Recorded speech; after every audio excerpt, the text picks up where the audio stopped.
Good Tuesday afternoon. This is Les Johns with the More with Less podcast.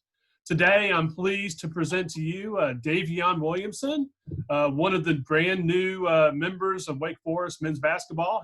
He's now usurped by Jalen Johnson. Jalen's now the newest guy, but Daivien committed late last week, if I remember correctly. Daivien, last Sunday. Welcome to the podcast. Yes, sir. Yes, sir. I appreciate you having me.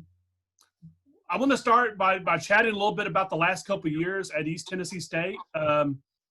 Obviously, last year you guys had 30 wins. That's an amazing amount of victories. What was that season like for you, Daivien? It was fun. We worked very hard in practice as a team. Our teammate chemistry was just off the charts this year. Like, we were definitely a family. So I think that was the difference in our team last year and our team my freshman year. Was our chemistry and our togetherness, our bond as brothers. So, and that bond off the court, it helped us on the court. So that's why we won 30 games this year.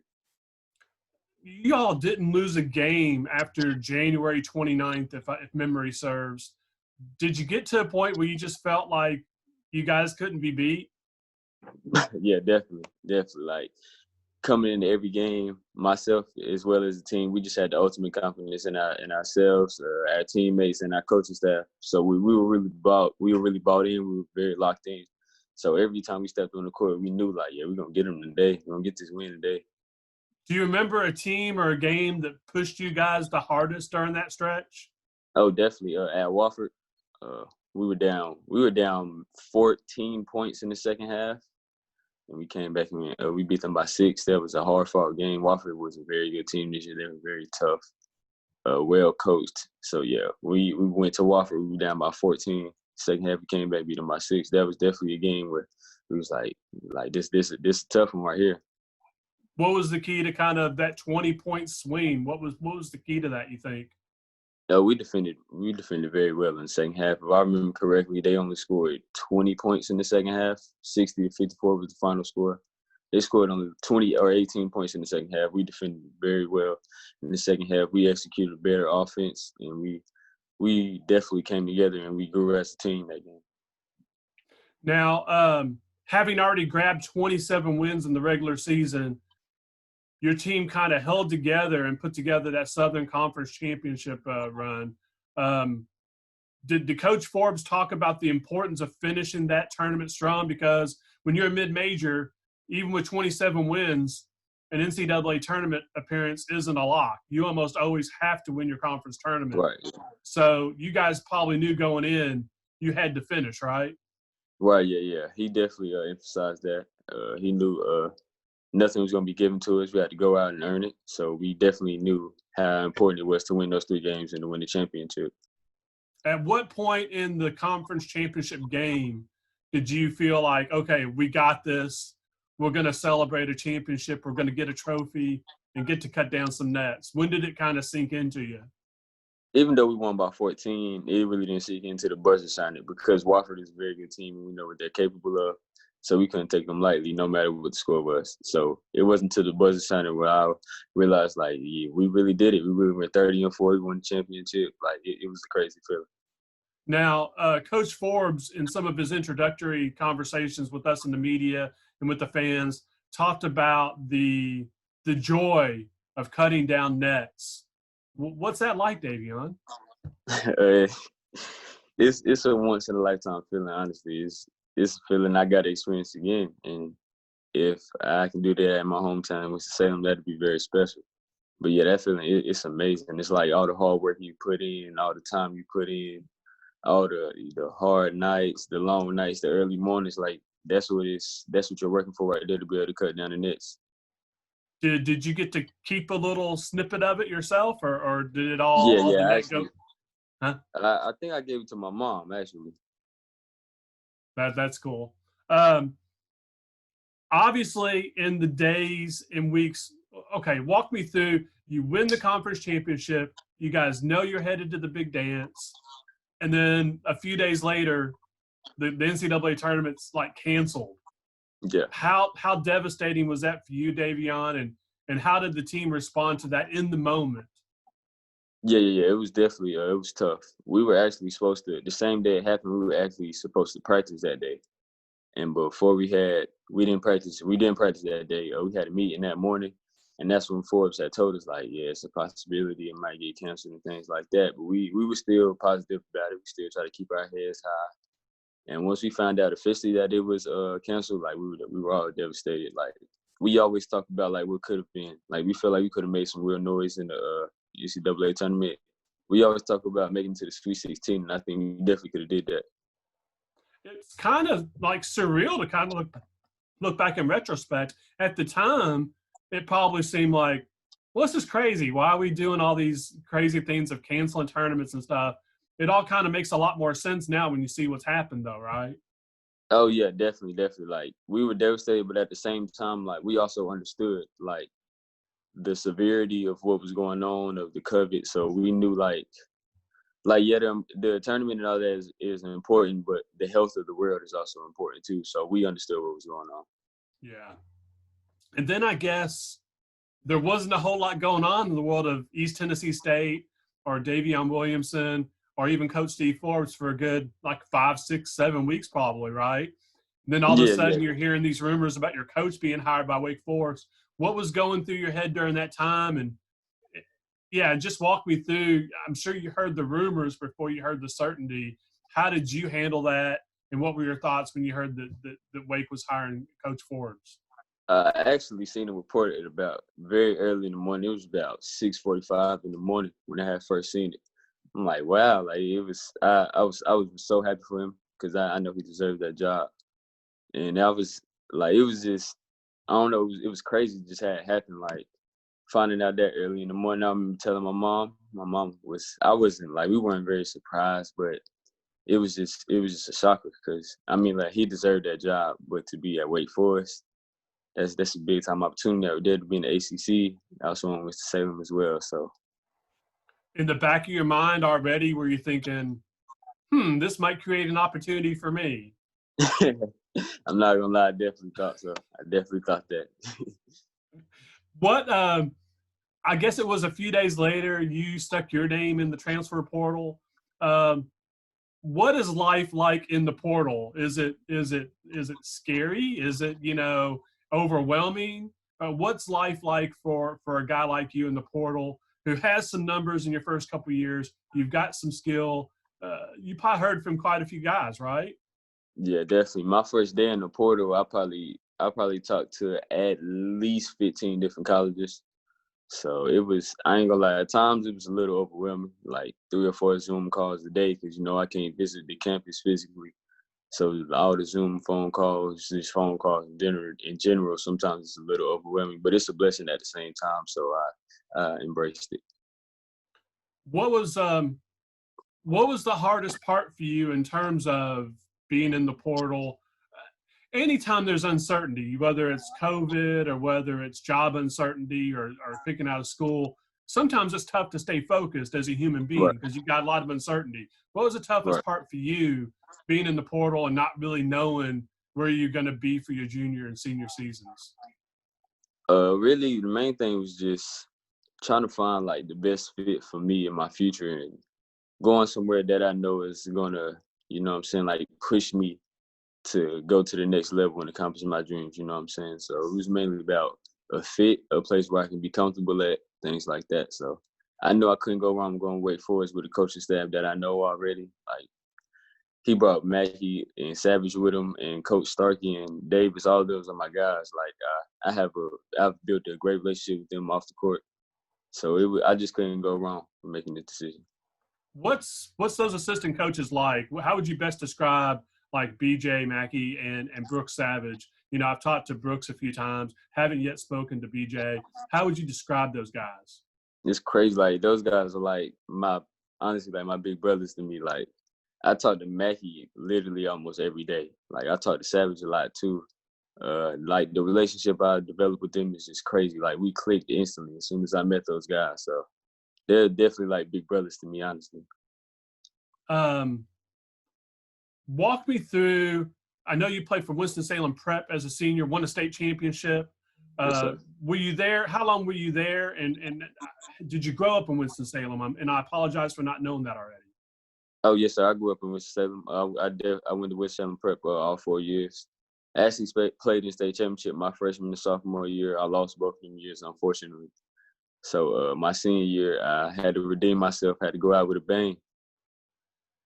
And what's your relationship with Wake Forest through the times? I'm sure you've been in the Joel for a few games in your life, right? Yeah, plenty. And it's actually funny. The Frank Spencer Holiday Classic in my city is actually played at Wake Forest Gym. Yeah. So I've played in Wake Forest actually plenty of times. At least I played in Wake Forest at least for 8 games in high school. So I'm very familiar with the facility. And I'm sure you played great in all 8 of those games.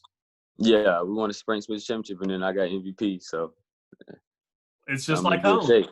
Yeah, I'm in good shape. For those of us, including myself, who've still yet to watch an ETSU game, how would you best describe that 5-out motion offense? How would you describe that offense that Steve Forbes runs to the basketball fans of Wake Forest? Yeah, it's free. It's unpredictable. It's based off reaction off what the defense is giving us. Nothing is planned. Nothing is really set. We just got to be basketball players and not robots out there, and you know what I'm saying, make smart decisions, and it's just basically like it's a lot of unpredictability. Like you don't know what's coming next. You don't know if it's gonna be a screen, a cut, a handoff. Like it's just playing basketball, really. I'm assuming that's something that players like to play in. Oh, yes, most definitely. Having that freedom, you know what I'm saying? It comes with a lot of responsibility, but having that freedom is fun. It's fun playing like that. Everyone wants to play like that. How does that suit your specific strengths and or weaknesses, Daivien?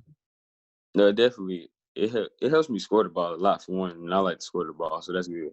I can use my speed to my advantage with all the space I have out there, so it's definitely like any player who likes to score the ball will thrive in that motion offense that we run. Have you developed a relationship? Did you know any of the Wake Forest guys before you committed? And if not, have you started to develop those relationships? And I know that's tough right now, given the situation with the pandemic. I actually knew Isaiah Wilkins. He's from Winston-Salem. I've known him since about middle school. I knew him. But, yeah, I talked to those guys a lot, like Ian DeBose. I've talked to him a lot. Isaiah Mucius, I think that's how you say his last name. I talked to him a lot, too. So we got a group chat as well. So I talked to a lot of those guys as well. I bet you guys are really looking forward to getting together finally, right? Oh, yeah, definitely. I know it's been a tough time, but, yeah, we're ready to get back to work. I know Coach Forbes is probably jonesing for that, too. Yeah. You know, he's always ready to work, so. What is Steve Forbes like as a coach? He's very passionate, very, very passionate.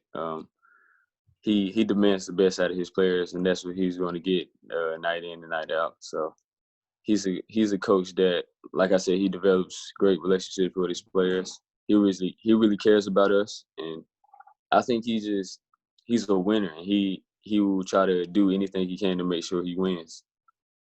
What did you think when you saw the hype video where the Wake Forest athletic director threw the whistle to Coach Forbes and then he ripped off the mask and spiked it? What were your thoughts? Was that hokey? Was that great? Was it inspiring? What was that to you? Like people might think that's like fake energy, but like that's really Forbes though. Like Forbes is even that type of guy. That video is very fitting of the type of guy Forbes is. Have you seen him throw things before? Oh, yeah. Clipboards. Plenty of clipboards. He done broke so many clipboards in practice. It's crazy. That's good. That's good. What you talked about his passion and his energy as a player.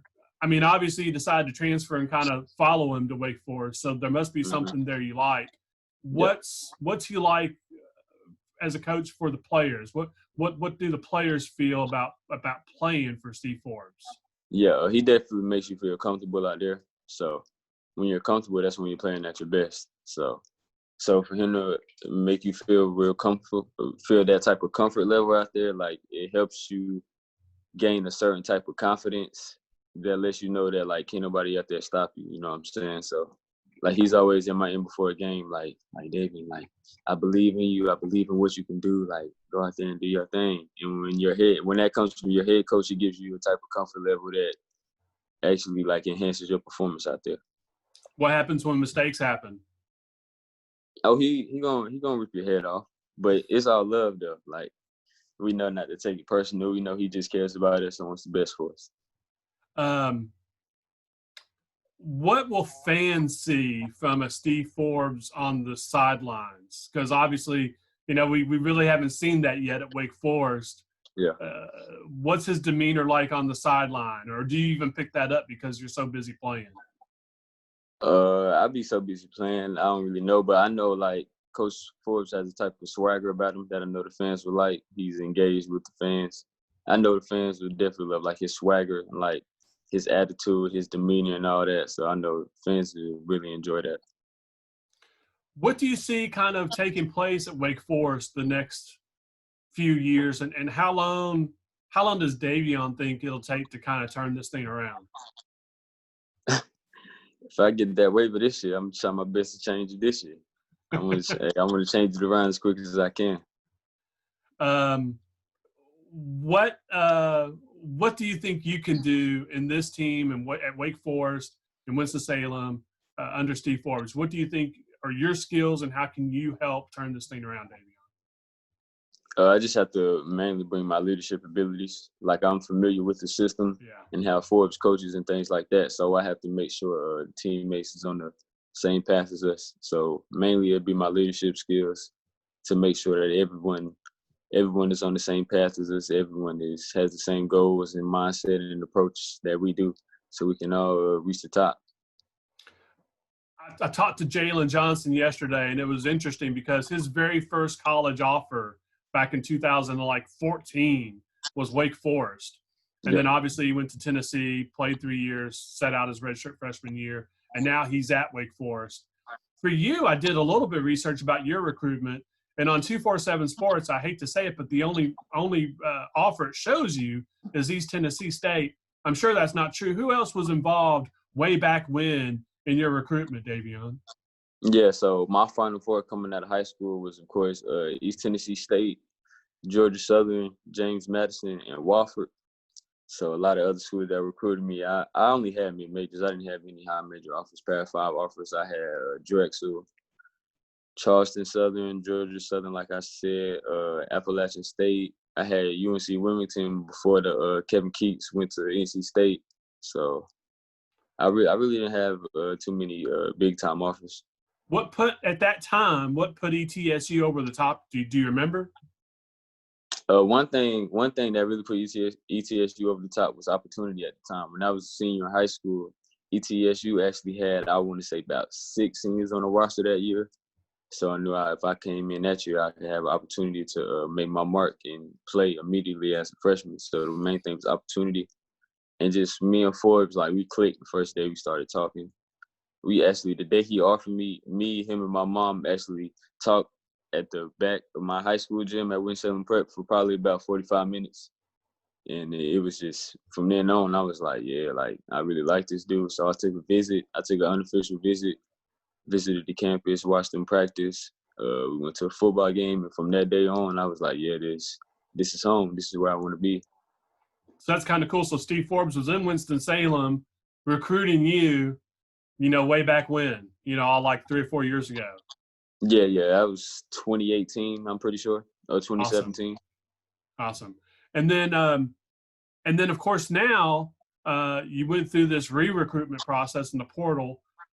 How does it feel to like get attention from bigger schools and to now be playing in the ACC, probably the league you most likely grew up watching the most as a kid? Yeah, it's definitely a blessing, and it's a dream come true. Like I had said before, I've definitely grown up watching the ACC, a lot of ACC sports. I actually, when I was younger, I actually used to be the NC State fan. So I've definitely I've definitely been in touch with the ACC, watching their games. So being able to play in this league and being able to be recruited by these high-rated schools is a blessing. So you grew up in Winston-Salem, but was an NC State fan. What Yes, was it? sir. What was it that drew you to the Wolfpack as a kid? Do you remember? Was it a particular player or playing style or the logo, the colors? What was it? No, actually, my dad had gave me that. Just made me NC State fan. I actually had a huge NC State cover at my old house. I don't have it anymore. So yeah, I was just that was something that I had like when I was young. I just liked the Wolfpack. What do you think the key is for getting Winston-Salem kids to be Wake Forest, Old Gold and Black, Demon Deacons through and through? Is there things that Wake Forest needs to do to get younger kids in the community rallying around this program, you think? Well, yeah. First things first. Having two Winston kids on the roster is definitely big. I think that'll bring a lot of awareness to Wake Forest basketball in the community. Like having other North Carolina guys like Ian DeBose is from Durham, Jalen Johnson's from Durham as well. Like having North Carolina kids on the roster, I think is definitely going to help spread awareness to the community. Like Wake Forest basketball has a lot of hometown kids, so I can see the attendance being up a lot higher this season. That's cool. Daivien, thank you so much for your time today. Do you have any final words for Deacon Nation? Any reasons for them to be excited about what's about to happen there at Joel Coliseum in the next couple of years? Oh, yeah, I need all y'all to pat the Joel. We're going to turn this thing around for sure. Thanks a lot, Daivien. You have a great day. Thank you. You too.